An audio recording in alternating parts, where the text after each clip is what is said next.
porque tu justicia eterna es, en ella yo me deleitaré, en tu verdad caminaré, por tus sendas de justicia guíame, porque tú eres bueno, porque para siempre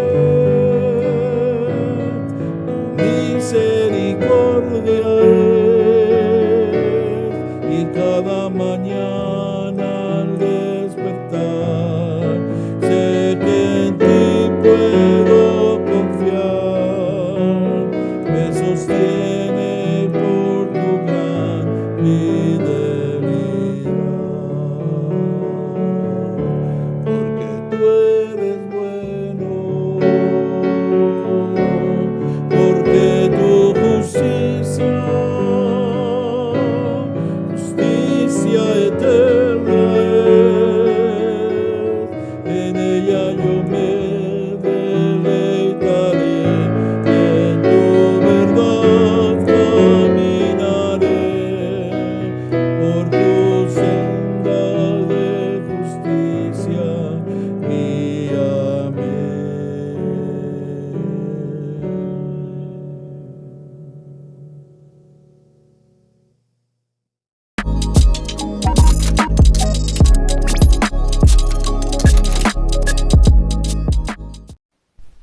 Canto de gratitud en respuesta a la oración.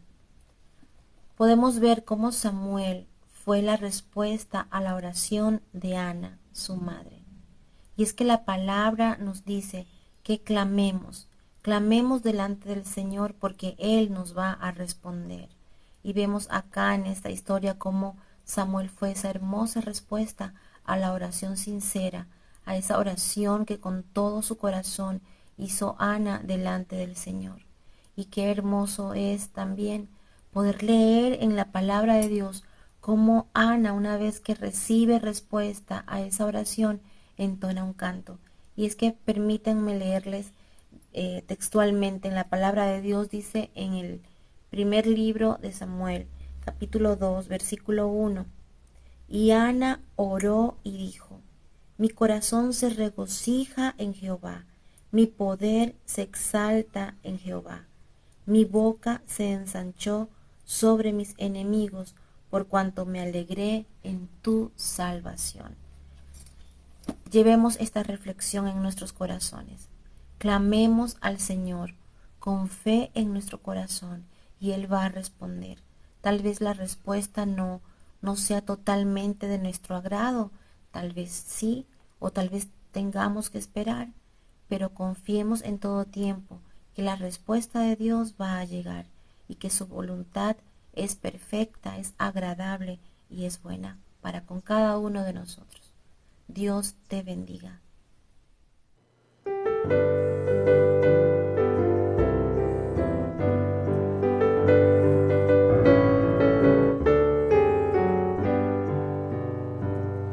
En el seno de mi alma una dulce quietud se difunde embargando mi ser, una calma infinita que solo podrán los amados de Dios comprender. Paz, paz, cuán dulce paz es aquella que el Padre me da. Yo le ruego que inunde por siempre mi ser en sus ondas de amor celestial. Que el tesoro yo tengo en la paz que me dio, en el fondo del alma de estar tan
Paz, paz, cuán dulce paz, es aquella que el Padre me da.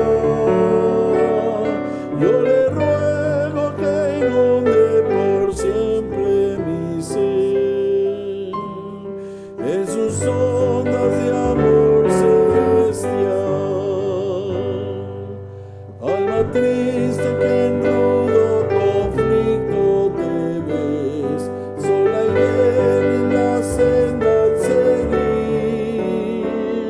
Haz de Cristo el amigo que fiel siempre es, y su paz él podrá recibir.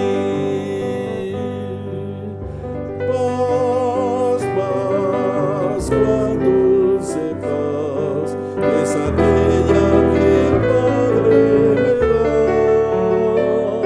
Yo le ruego que inunde por siempre mi ser, en sus ondas de amor celestial.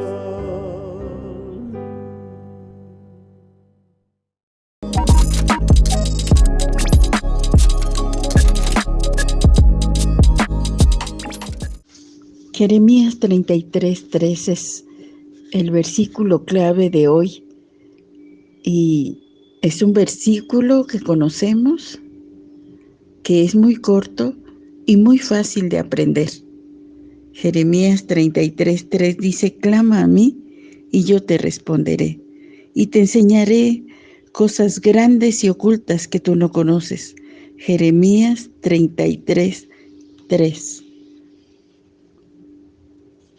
Dios le aseguró a Jeremías que solo tenía que clamar a él y que él contestaría.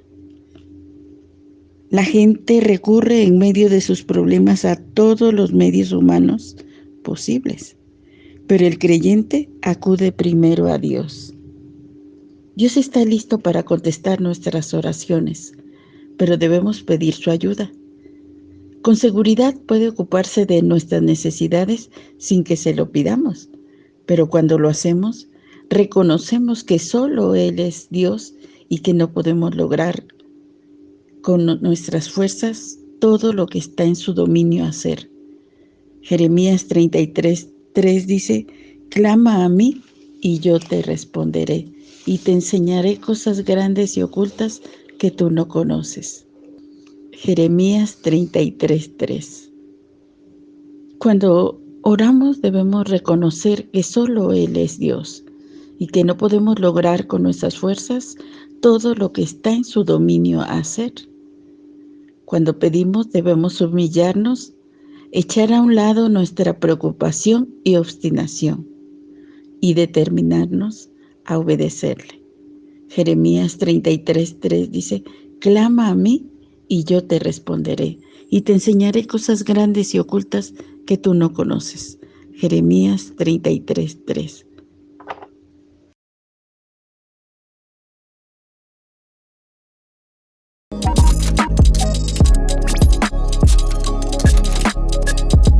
Hola hermanos, doy muchísimas gracias a Dios por el privilegio que me da de poder estar en comunión primeramente con Él y luego con ustedes a través de estos medios y que podamos otra vez dirigirnos, hermanos, al tema que estamos tratando, ese tema hermoso de la respuesta que el Señor da a la oración.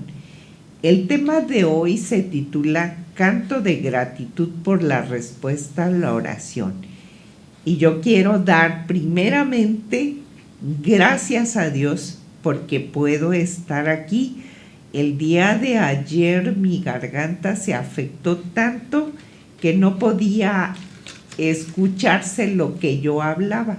Y sin embargo, hoy estoy aquí delante de ustedes y con el favor de Dios dispuesta a servir al Señor grabando este tema. Gracias doy a Dios porque contestó la oración no solamente mía, sino de muchos hermanos que oraron para que esto pudiera ser posible.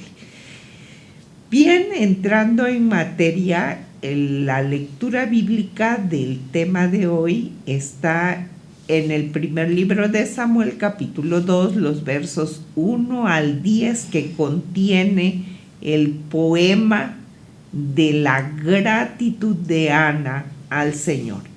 Su versículo clave del tema se encuentra en Jeremías 33:3 y que dice: clama a mí y yo te responderé y te enseñaré cosas grandes y ocultas que tú no conoces. Ese texto ya nos lo ha repasado nuestra hermana Juanita, haciendo hincapié en que nosotros debemos tener en nuestra memoria fresca esta palabra, porque es una palabra que nos ayuda, nos anima a tener la seguridad de que Dios nos ha escuchado. Y entramos en materia. Dios ha oído la oración. El propio Samuel es la respuesta al clamor de Ana. Es la oración contestada que la redime a ella y que redime no solamente a ella, sino a todo su pueblo. Ahora, el canto de gozo de Ana es la base misma del Magnificat de María, la Madre de Jesús en el Nuevo Testamento. Para ello, vamos a leer lo que dice el profesor John Welch, que ha señalado que los eruditos han identificado fascinantes formas literarias en que prácticamente todos los libros de la Biblia, ya sea en la poesía de los Salmos o en la prosa de los Evangelios, ya sea en la ley, en la profecía o en el epistolario, el erudito bíblico Mitchell Dowd ha señalado a nivel micro y macro esta estructura literaria llamada quiasmo ha demostrado ser un elemento básico en la estructura formal de la literatura bíblica. Además, estas estructuras literarias no se presentan simplemente para agregar variedad al texto o para mostrar las habilidades de los autores antiguos, sino para aumentar la apreciación lógica del impacto y la belleza de la composición, para aclarar las conexiones conceptuales o contrastes y para agregar ayuda a los estudios de literatura comparativa. Por ejemplo, la línea central o la reflexión en la mayoría de estas estructuras es la idea más importante, con apoyos yendo hacia arriba y luego hacia abajo del punto central del poema o la porción bíblica a analizar. Para el estudio de esta sección de 1 de Samuel 2, del 1 al 11, lo haremos siguiendo la estructura del texto, donde tenemos una estructura a modo de un sándwich, donde hay pan en ambos lados, pero en el centro está el jamón, es decir, el núcleo o tema central del texto. Así veremos el verso 1, que lo vamos a ver proyectado en la pantalla con el inciso A, y el verso 10 con el verso A con un apóstrofe. Luego vamos a ver el versículo 2 con el inciso B y el versículo 9 con el versículo B con el apóstrofe. Y así hasta que lleguemos al núcleo que se encuentra en el versículo 5. Debido a que la traducción de la versión Reina Valera es una traducción que procura ser lo más literal posible al hebreo, conserva la simetría de los escritores hebreos. Por eso es posible en diversos pasajes descubrir las estructuras simétricas de los mismos, que también los podemos ver en los Salmos y en los Proverbios. Bien, vamos de hecho al texto bíblico y encontramos capítulo 1. Ana oró y dijo, este es el elemento conector de este pasaje. Y encontramos en el inciso A que dice, mi corazón se regocija en Jehová, mi poder se exalta en Jehová, mi boca se ensanchó sobre mis enemigos, por cuanto me alegré en tu salvación. Bien, el versículo 2 dice, no hay santo como Jehová, porque no hay ninguno fuera de ti, y no hay refugio como el Dios nuestro. El versículo 3 dice, no multipliquéis palabras de grandeza y altanería, cesen las palabras arrogantes de vuestra boca, porque el Dios de todo saber es Jehová. A él toca el pesar las acciones. Los arcos de los fuertes fueron quebrados y los débiles se ciñeron de poder. Los saciados se alquilaron por pan y los hambrientos dejaron de tener hambre.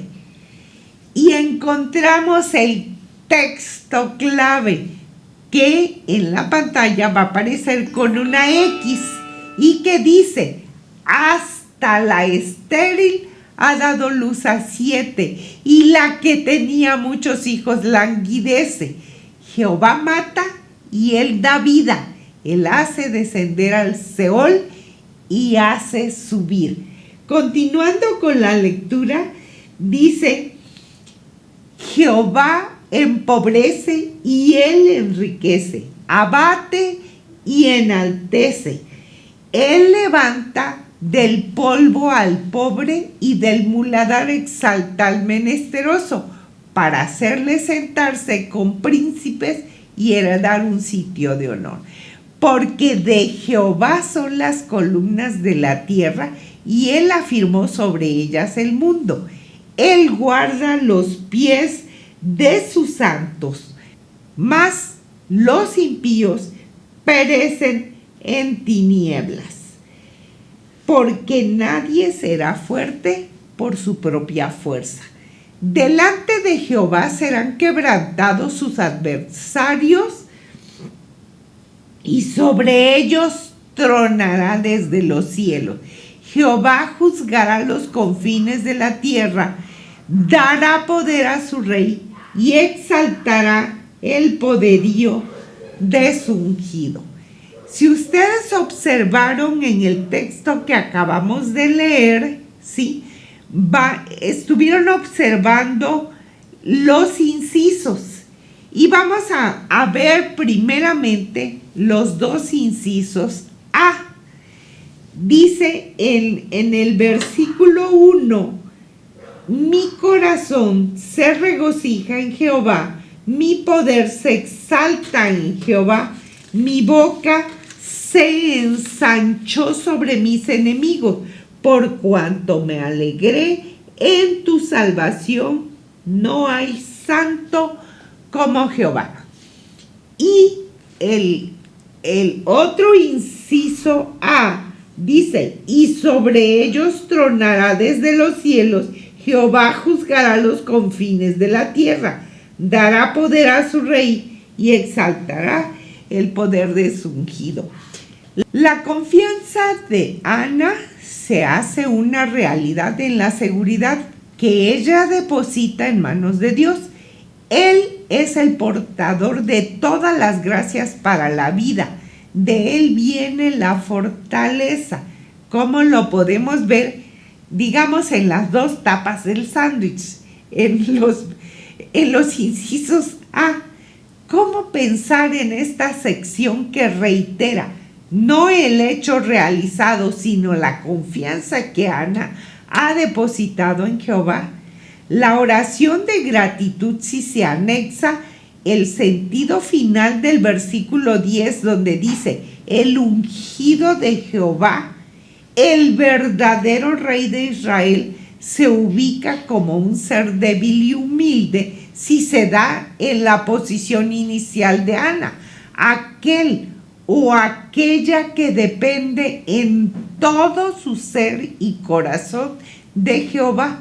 Bajo esta línea, esta parte del versículo 10 se nos presenta como una disposición mesiánica que se dirige anticipando a nuestro Señor y Salvador Jesucristo en su encarnación. Los que esperan el resultado de parte de Dios que se describe en el tiempo de su voluntad, según lo leemos en Gálatas 4:5, se describe la actividad del soberano juez del universo que paga a cada cual por su actividad. La piedad y el acercamiento a su nombre son recompensados por la dádiva de Dios.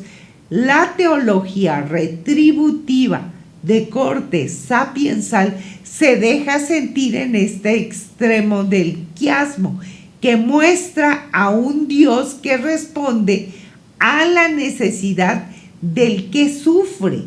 Es el Dios que alegra el ser y lo llena de gozo. Por eso es el gozo en la liberación del hombre y mujer oprimidos en medio de la adversidad. Tinte apocalíptico que marca que la esperanza en medio de la gran crisis solo puede venir de Dios. Bien, pasamos a los incisos B. La gente recurre en medio de sus problemas. Voy a leer los incisos B. Dice, porque no hay ninguno fuera de ti y no hay refugio como el Dios nuestro. No multipliquéis palabras de grandeza y altanería. Él guarda los pies de sus santos, mas los impíos perecen en tinieblas, porque nadie será fuerte por su propia fuerza. La gente recurre en medio de sus problemas a todos los medios humanos posibles, pero el creyente acude primero a Dios. Dice su palabra en Mateo 5:3. Bienaventurados los pobres en espíritu, porque de ellos es el reino de los cielos. La gente que solo espera en Dios, pues sabe que no hay otro como Dios. Él es refugio y amparo. Ana recurre en su necesidad al Dios del universo. Él es el que sostiene el universo, sostiene la tierra. Él guarda a los que le buscan y les ama. Los impíos no pueden entender la grandeza de Dios, pues viven alejados de la palabra de Dios que alumbra el caminar de los hombres, que marca la senda del ser humano, que está encaminado a glorificar solo a Dios en todo su actuar. Es mentira esa frase que dice, caminante no hay camino, se hace camino al andar, porque el camino lo traza Dios, indicando en su voluntad revelada, como lo podemos ver en Juan 14:6. Yo soy el camino, la verdad y la vida. Nadie viene al Padre sino por mí. El hombre que no se acerca a Dios perecerá en las tinieblas de su propia necedad. Él guarda los pies de sus santos, pues les dirige con brazos de amor en medio de las circunstancias de la vida. El sufrimiento de Ana y su aflicción en una cultura que exaltaba la fertilidad, que se manifestaba en la buena cosecha, pero también en el tener hijos. Ana, negada a este privilegio, acude a Dios y Dios le responde, pues Él es refugio, Él que sostiene a la tierra. La visión antropológica judía antigua expresaba que Dios sostenía la tierra a través de una plataforma que tenía pilares inmensos que se hundían hasta lo profundo del océano. Dios sostiene nuestra vida en medio de cualquier aflicción. Bien, vamos a la tercera parte de nuestro sándwich. Los incisos C. Dice el inciso C: cesen las palabras arrogantes de vuestra boca, porque el Dios de todo saber es Jehová, y a Él toca pesar las acciones. Los arcos de los fuertes fueron quebrados, y del muladar exalta al menesteroso para hacerle sentarse con príncipes y heredar un sitio de honor, porque de Jehová son las columnas de la tierra, y Él afirmó sobre ellas el mundo. La crítica a las oraciones acostumbradas desde la antigüedad por los judíos, ¿se acuerdan que lo vimos la semana pasada? Orgullosos cumplidores de ritos que se expresaban en voces audibles sus oraciones para ser escuchados. El espectáculo de las oraciones en voz alta, pretendiendo ser escuchados por Dios y admirados por toda su palabrería por los hombres.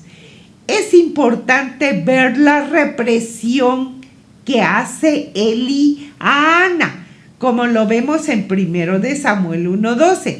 Ana no ora como los demás, y no es solo porque es mujer, sino más bien porque no lo hace en voz alta.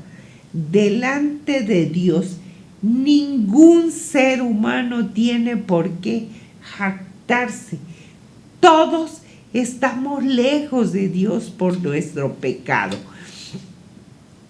¿Qué pretende aquel que cuando hace un acto de misericordia lo expresa a viva voz para que todos contemplen su piedad y cumplimiento delante de Dios? ¿Dónde está aquello que lo que haga tu mano derecha no lo sepa tu mano izquierda? Los hombres se afanan en reconocimiento, sentirse bien para que los demás avalen su proceder. Eso no es lo que espera Dios. Ninguna palabra arrogante, ni aun en la oración, pues Dios lo sabe todo, sabe nuestro proceder. No hay necesidad de publicarlo a los 4 vientos, ni aun en el testimonio. No es bueno que el testimonio salga de nuestros labios. Nuestros actos hablan. Ya no hay más que expresar. Él es el Dios que escucha en lo secreto y recompensa en público, que escuchó en lo secreto a Ana y la recompensó en público. Ya no hay que alardear tanto. Dios actúa, mueve al débil de su condición y lo hace recibir el honor que él no espera. Bien, continuando con nuestras etapas del mensaje central, vamos a los incisos D.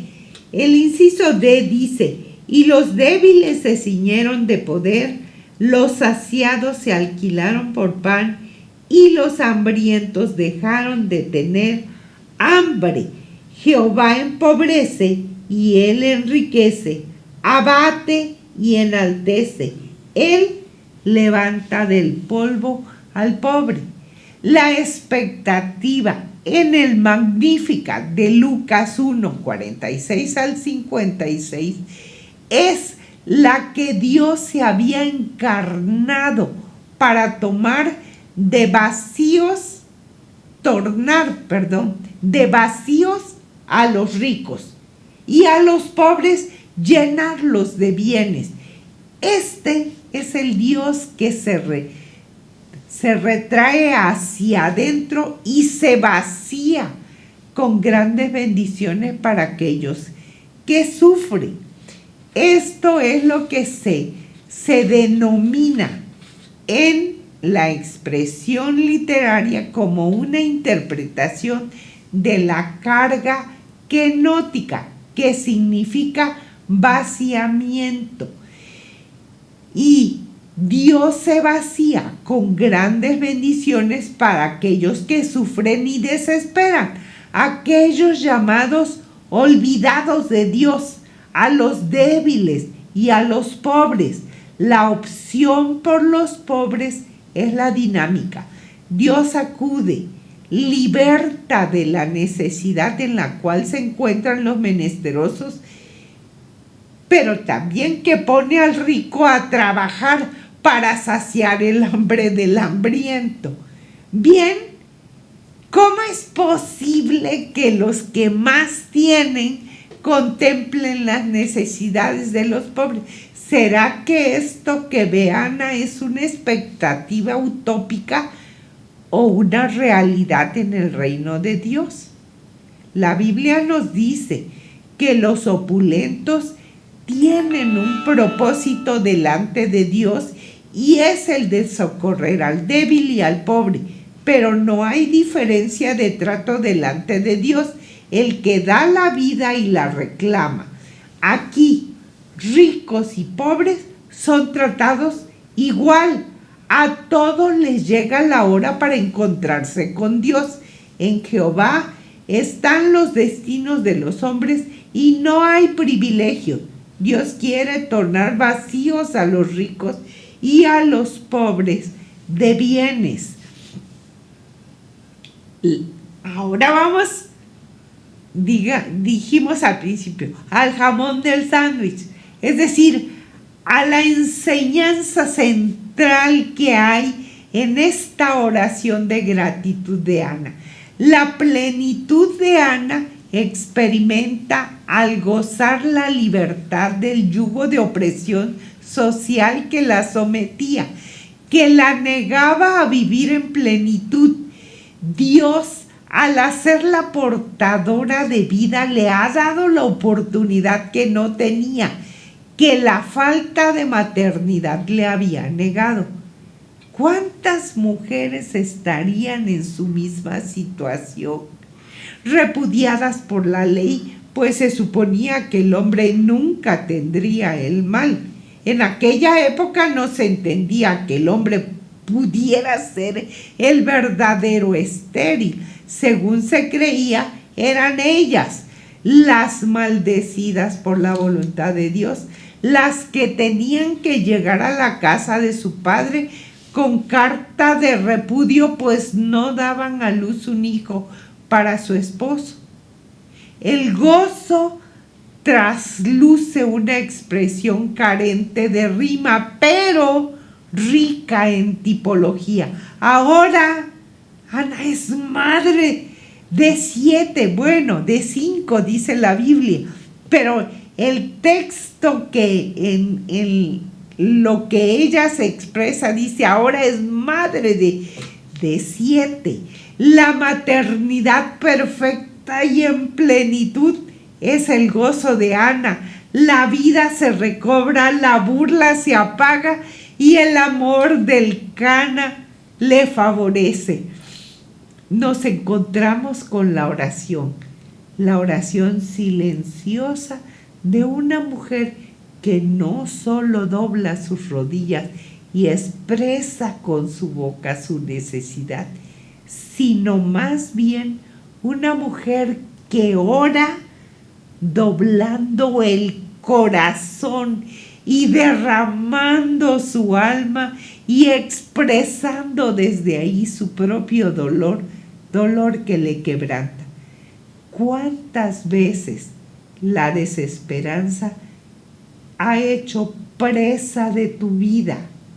En aquel momento, cuando no solo se doblan las rodillas, sino que se dobla el corazón, ahí cuando Dios da la esperanza, la respuesta en medio del dolor y la desesperación, en la salud del hijo, del esposo, de la esposa, en la necesidad económica, en los problemas emotivos y de relación, en la escuela, en el trabajo, en la crisis de la sociedad.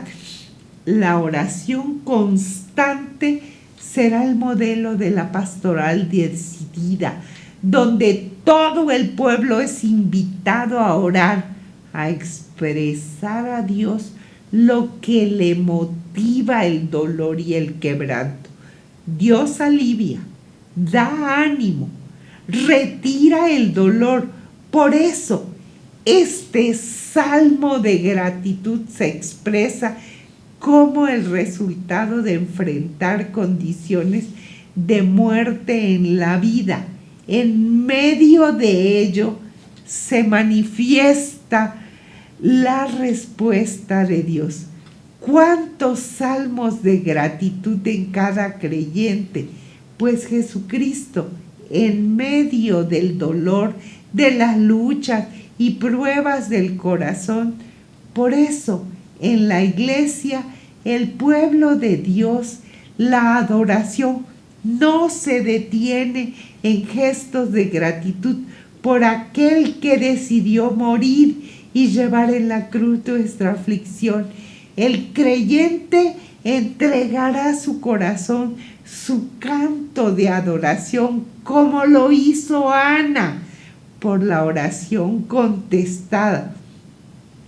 Y a veces, aunque no haya respuesta, la oración nos ayudará a enfrentar el dolor, pues Dios bendecirá siempre en su amor, en su plan y en su propósito para sus hijos.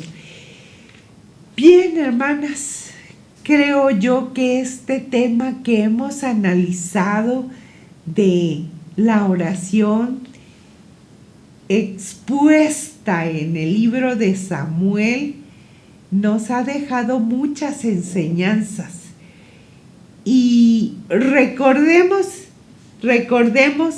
cuál considera que es la centralidad del pasaje de 1 de Samuel 2, 1 al 10, pues ya lo vimos, y es la afirmación de Ana.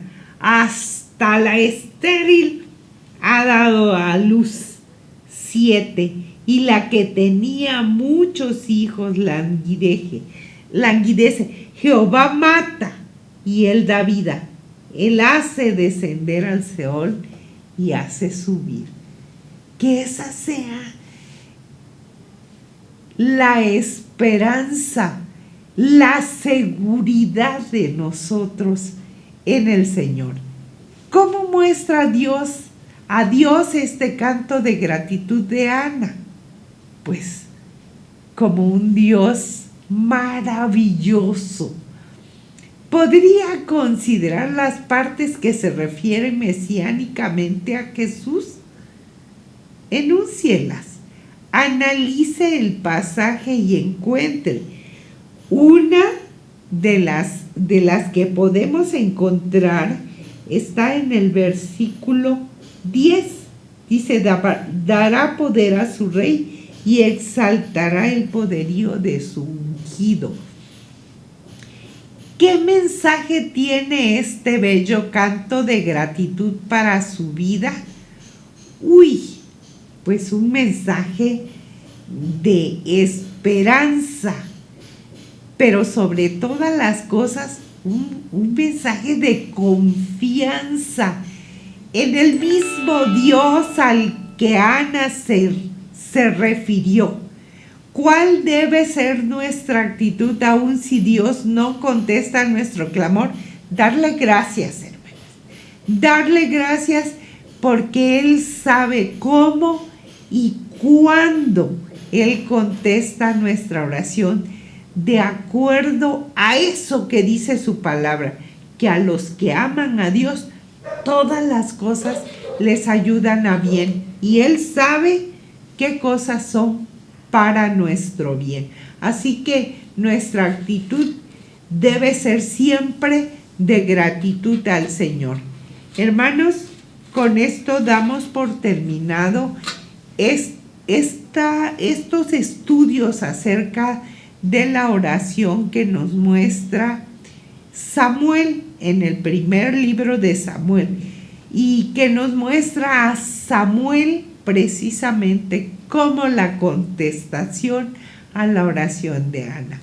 Que el Señor les bendiga y permita que ustedes puedan tener a Samueles en su vida, es decir, a respuestas a su oración al Señor.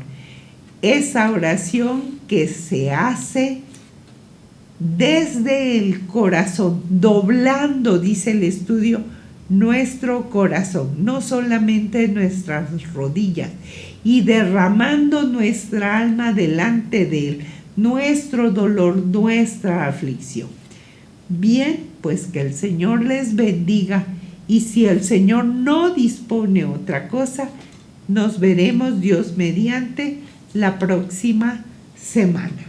Hasta la vista.